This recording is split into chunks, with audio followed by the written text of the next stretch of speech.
Hello, we're going to be finishing up our discussions on Chapter 15, and I'm looking at the section that starts on page 608 regarding animation. And just a reminder, as they're pointing out right here, that Java Effects provides all the animation classes that are required for doing all the stuff that you're going to see in this section. Now, animation is something that you might walk into with a perception that you'll be creating cartoons using this interface, and honestly that's not going to be the case. Not that I guess it wouldn't be altogether possible, but there's better tools for doing stuff like that. Animation just simply refers to the fact that we can move things around, have things transition, react to a basic timeline, so things occur over a certain period of time. Now, the author does have a video note about animating a rising flag, so those of you that have your book code and access to the author's website, I would recommend very strongly that you watch that video, since I would prefer not to repeat it, or any of the topics within it. But let's take a look at some of the little methods and stuff and classes that go along with the animation. Now I'm going to actually look at the bottom ones first. So whenever you have anything that's playing on a timeline, and you can think of a timeline kind of like when you watch this video, for example, you see the little bar across the bottom that shows your position in the video and how it keeps moving forward in time.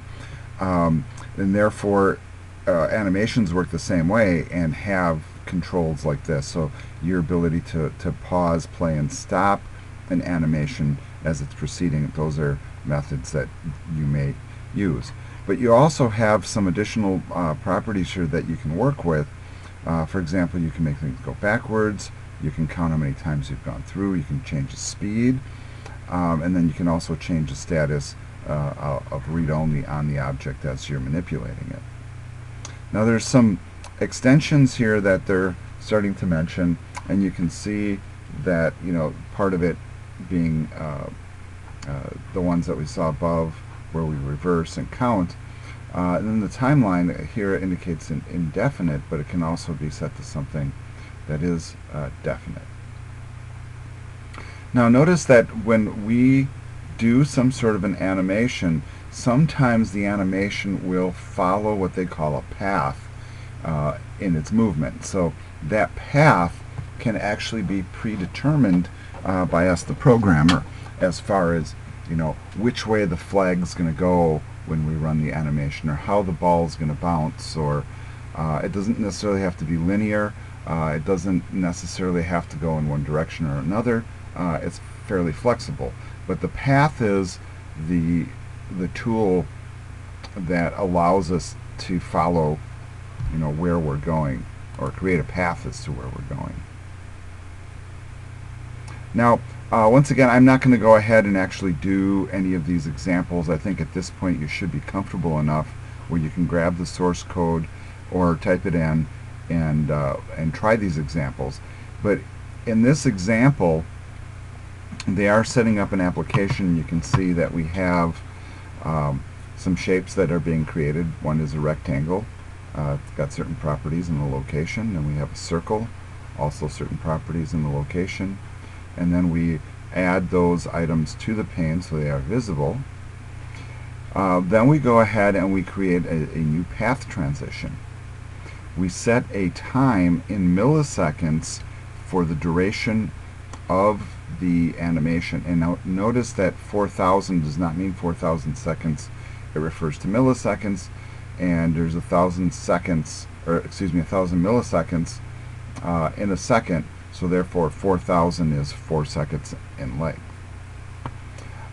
Then we end up setting a path for the circle and setting a node, and then from there we do this indication here. So you see that it says set orientation, and then the orientation type, and orthogonal to tangent is a certain type of a path, and really it's not really convenient to describe what that is mathematically. You can look up those terms, but they're related to non-linear pathways.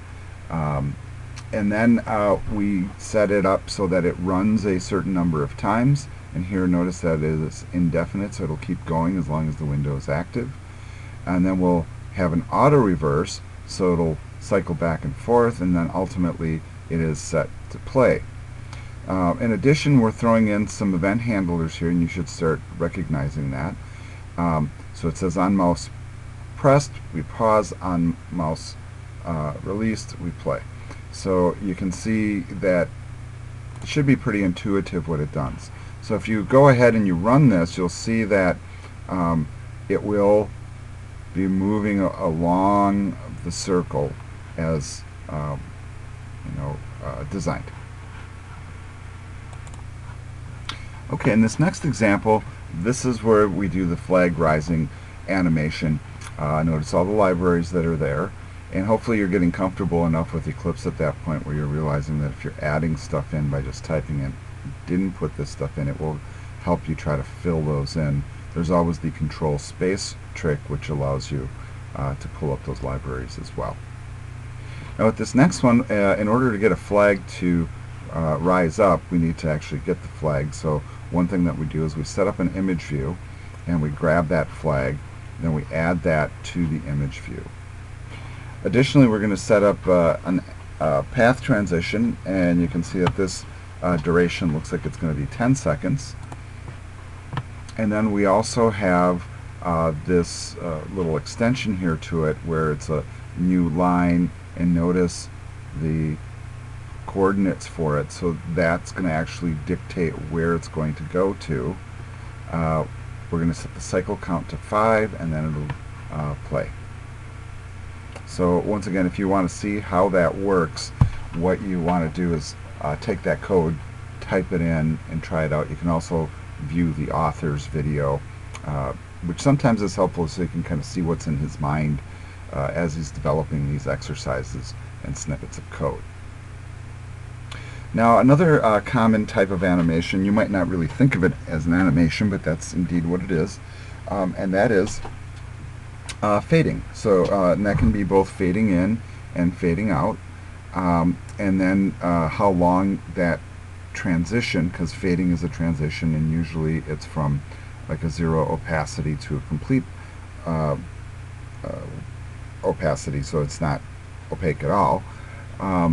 But that is something that is controlled over a range of time, so that can happen real quickly, or it can just happen, let's say 5, 10, 20 seconds. It really would be something that you determine.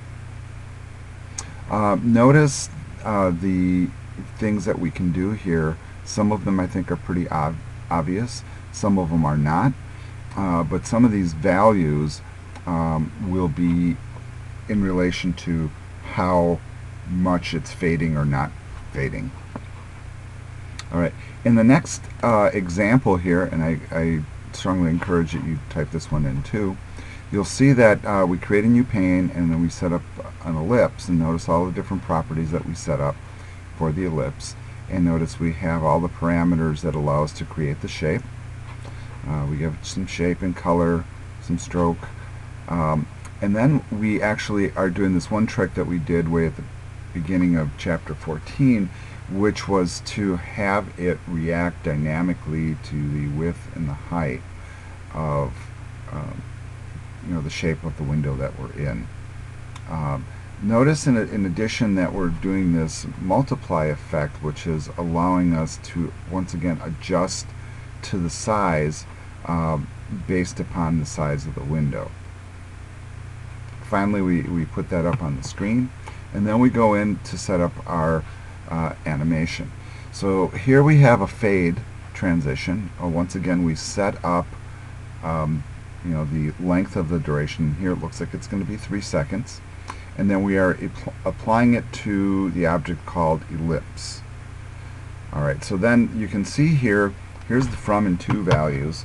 So when we start with 1, that means that we will be able to see it. So 1 equivalent to 100%, and then diminishing down to nearly 0, where it would become basically invisible. Now notice here that it once again is cycling, so they're going to go indefinitely, and it's going to auto reverse, so it's going to fade out and fade in and fade out and fade in, and then it's automatically set to play. But then that is going to react to the fact that we are setting up event handlers to react to our mouse movements. So that is one that you want to play with as well. Now here's another one where we are actually working with the timeline. And those of you that have done any work with any sort of audio, video, or animation programs will be familiar with what a timeline is. And as I explained before, it's kind of like following the little progress bar that's at the bottom of this video window. So it moves in time, and when you're working with a timeline, you can author to that timeline and do a number of different things. So in this example here, they're throwing in some text, putting it up on the screen.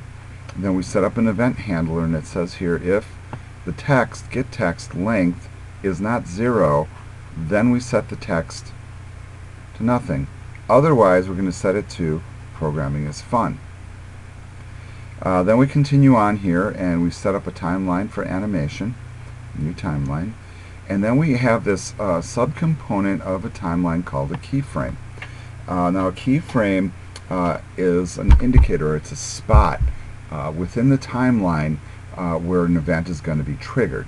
So you can see that it's going to trigger at half a second in. That's what this indicates. And then what's it going to react to? That's going to react to event handler that we see up here. Then we set up our animation. Once again, we're doing the indefinite thing, and then it's going to play.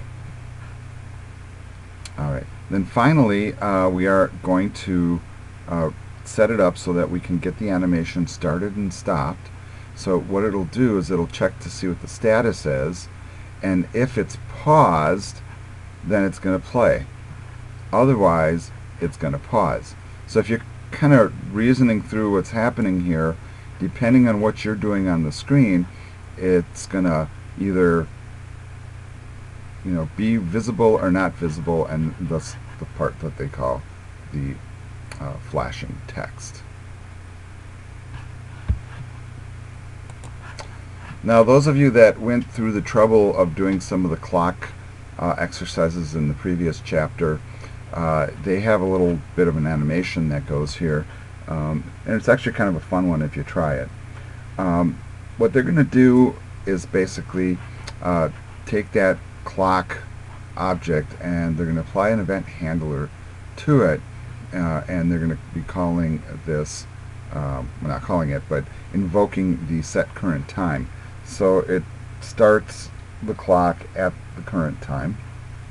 Then an animation is created via a timeline plus a new keyframe so that it starts at 1 second in, and then it's going to set the cycle count time. Now if you can anticipate what this is going to do, is it's going to keep setting the time to the current time every time the event handler is triggered. So what do you anticipate it's going to do? It's going to actually create a live clock. So in terms of the fact that it's doing the animation and it's going to keep cycling, that's what happens. And how often does it cycle? Every second. So pretty exciting stuff.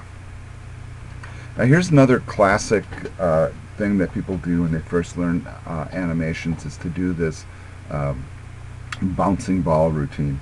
And one of the first times I learned about animation, I was actually working with Flash, back when Flash was popular. Still a great tool, though. I always tell people that you can knock Flash for its flaws, but it's still one of the best authoring tools out there. But that's one of the things you learn how to do, is you have a shape on the screen, and then you get it to bounce. And even though that's seemingly a pretty simple thing, it teaches you a lot about how this stuff works. So one thing they're going to do here is they're going to lay out a pane, and then they're going to create this thing called bounce ball control that's going to allow our mouse to help control the actions of the ball on the screen. Now, as you're reading through some of the sample code here, you do want to be aware of the fact that in order for it to react given a certain way, that there's math that's involved. So one of the first things they do is they set up a radius for the circle, and notice that they also have an X radius and a Y radius, and then the circle invokes those particular dimensions. And we have this class here, and it also indicates that we're going to have a timeline that is an animation that we're going to pull from. So here we get started with the ball pane, and that's going to set up an animation in and of itself, and you can see that it's going to start pretty quickly. Notice that we're going to have a separate method here to play, separate one to pause. We're going to have one to increase speed, decrease speed, and then another thing that's going to control the rate. Now that's going to be a determinant for the overall animation speed, and you'll see how that goes. So that is kind of related with these two others in a slightly different fashion. Now with this next little bit here, this is where we actually start to do the work for this. So if you see the setup here, and you should be able to reason through this, I'm hoping at least. So whenever x is less than the radius, or whenever x is greater than the width minus the radius, then the ball will change the direction in which it's moving. The same is true with the y, and then you can also finally adjust the ball position using this syntax right here, and in addition it will set the center for the x and the y in reaction to it. Now he goes through and he explains in some detail what these things do, probably the same amount of detail as I just did. But then if you want to actually get to the point where you are going to get it to react to what you're doing, then you have to move on to this step where you're actually setting those properties. So the previous file is a class file that we will invoke, and that's what the ball pane is. So we created this class file, so we're going to be calling that in, creating a new instance, and then we're going to have our event handler reacting to methods that are within that external class. And then we're also, aside from mouse movements, also looking at keys being pressed. So that will help as well. Now I really strongly suggest that you go back and you try this one out. It's kind of fun. I know that we'll run through it quickly in class when we get a chance, and it's kind of a fun little thing to do. So that ends this chapter, so please continue on and finish up the homework, and then if you're done with all the chapter 15 work, please feel free to move on to the next unit. That ends this video.